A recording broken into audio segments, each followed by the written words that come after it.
In the misty mountains of Japan, there lived a revered Zen master named Hoshin.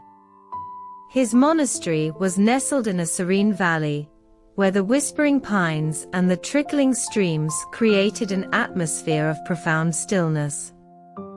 Many seekers traveled great distances to learn the wisdom of detachment and inner peace from Hoshin.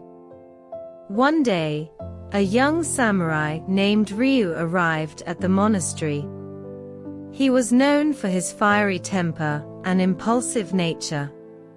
Ryu had mastered the art of the sword, but he had not yet mastered the art of himself.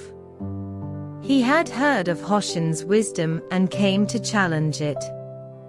"Master Hoshin," Ryu declared, "I hear that you teach patience and non-reaction, but I do not believe such things make one powerful.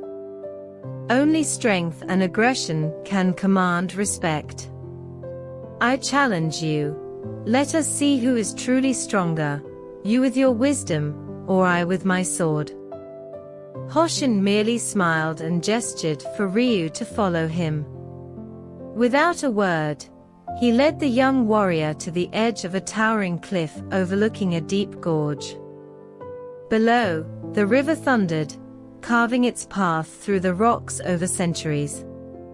"Look at that mountain," Hoshin said, pointing to the immense peak before them. "Through storms, winds, and all manner of turmoil, it does not move. It does not react. It simply is. Yet, because it does not react, it endures." Ryu scoffed. "A mountain does nothing. It is just stone. I am a warrior, I must act." Hoshin turned and faced the young samurai. "Then strike me," he said. Ryu hesitated, unsure if this was a test. But his pride pushed him forward. He drew his sword and slashed at Hoshin. The old master simply stepped aside, effortlessly dodging the attack. Ryu struck again and again, but each time, Hoshin remained unshaken, moving only enough to avoid the blade.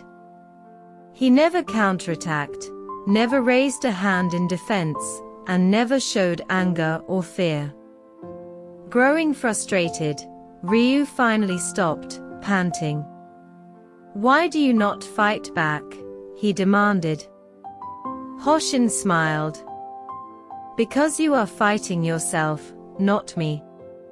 I am like the mountain, unmoved by your anger, untouched by your provocation. If I had reacted, I would have been no different from you.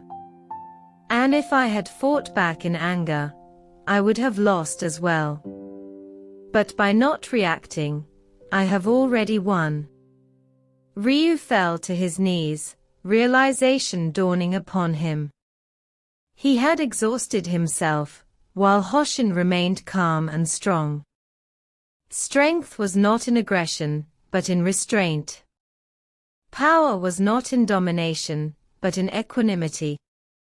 That day, Ryu set aside his sword and asked to become a student of Hoshin.